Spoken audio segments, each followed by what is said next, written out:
Ponas Antanas Stasionis teiraujasi jūsų nuomonė, kuo skiriasi ruso, lietuvio ir galbūt belgo verslininko mąstymas šiomis dienomis. Rusų ir lietuvio beveik vienodai, todėl kad man tenka ir ten daryti verslą beveik vienodai. Pas belgus yra ramybė daugiau, ten daugiausia administracinė valstybė beveik tapo, aptarnauja ES institucijos ir taip toliau. Jie skuba labai lėtai, jie nepyksta. Pavyzdžiui, kelyje, atsimenu, važiavom, tam skubinom vieną taksistą, kad jis kažkur ten skubėtų, jis ten užšoka ne į tą pusę, kitas ten belgas važiuoja, pasitoks, žinai, piktis. Užšokai, aš jau būtų 100 žodžių pasakęs per tą laiką, kai jis ten tik taip išreiškia savo pyktį. Visiškai kitas mentalitetas, jie neskuba. Ir galiu pasakyti, jeigu dabar nuo jos atimti visą administraciją, kuri aptarnauja, kuri iš tikrųjų ateina į ten šokoladą dėlioja, paima koks jėdukas, vieną burbuliuką padeda, kitą, kur turi liniją dirbti ir taip toliau. Tai iš tikrųjų mes taip neuždirbsim. Pas juos yra paklausa, senas miestas, antikvarinis beveik miestas, visi važiuoja, daug turistų, daug restoranų ir taip toliau. Tai jie dirba, gyvena iš to ir neblogai gyvena. Bet kad jie biznių padarytų, jos įmesk čia, aš abejoju. Ingrida teiraujasi pagal Lietuvos įstatymus, jūsų nuomonė, kur yra plačiausia landa vengiantiems mokesčių ir kodėl? Plačiausią landą padarė, ko gero, šitą vyriausybę, todėl kad sugebėjo legalizuoti nelegalų verslą ir dauguma verslininkų išėjo iš šešėlį, todėl kad konkuruoti toj pačioje rinkai su skirtingomis sąlygomis neįmanoma. Ir tai yra bėda. Nesvarbu, mažas, didelis verslininkas, reikia žiūrėti, galima suteikti tam sąlygas pradžioje, bet viską turi paskaičiuoti. Bet koks lengvatas, bet kokiam verslui, jis neturi iškreipti rinką, ir neturi pažeisti konkurencijas ir neturi sukurti papildomų rūpesčių tam, kuris jau dirba toj pačioje srityje. Šitą valdžia jau padarė. Šitą blogą paslaugą padarė, neišvysti naują verslą, o nustumė beveik daugumą pusę verslininkų iš šešėlį, ir šiandien kenčia nuo to ir biudžetas, ir valstybės žmonės patys.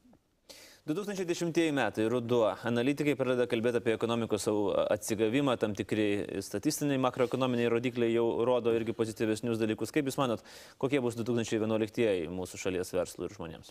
Jokio atsigavimo nėra, todėl kad mūsų kreditavimas eina į priekį 3 ar 4 kartų greičiau negu auga mūsų ekonomika. Tai reiškia, absoliučių skaičių imam. 100 milijardų bendro vidaus produkto šiandien Lietuvoje. Tai reiškia, augimas, kuris numatytas 1,6 procentų. Tai reiškia, 1,6 milijardą bus augimas BVP, o paskolina 8 milijardai. Tai tiek paauga, o tiek paskolinam.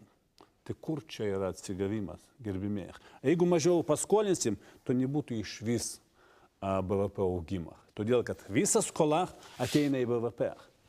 Problema balanse? Ne balanse, sugebėjimo mąstyti ir paskaičiuoti, visą tą statistiką pateikti.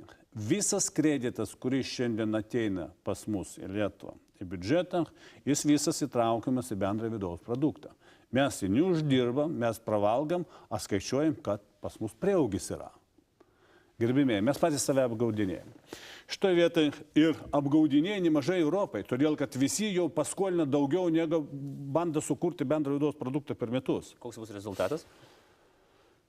Aš prognozuoju, kad kažkur tai, jeigu taip nieko nesikeis, iki 12 metų vidury į pabaigą Lietuva bus nemaki. Gal čia per daug jau jūs sporinam. Kad Lietuva bus nemoki. Taip. Kaip jūs tą apibrėžit, nemokumą? Nemokumą tada, kada nesugebės aptarnauti kreditus. Kada jau pradės neskolinti arba skolinti su dideliai procentais.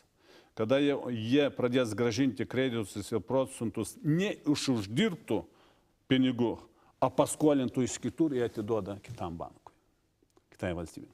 Valstybė tampa nemoki. Šiandien mes einam tokiu keliu ir man gaila. Jūs taip nuvertinat mūsų valstybę? Aš nenuvertinu, aš tiesiog konstatuoju faktą. Žinokit, jeigu aš taip elgčiau savo versle, mano verslas jau bankrotuotų. Tai neišvengiamas dalykas. Nu, žinot, stebuklų būna.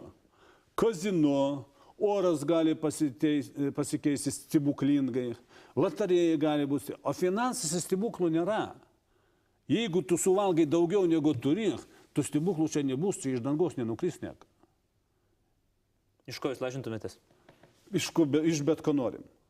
Jeigu nesikeis situacija, nekeis jokių įstatymų ir negeresnė ekonomika, vienareikšmiškai 12 metais jungsis šitą laidą ir bus labai aktuali.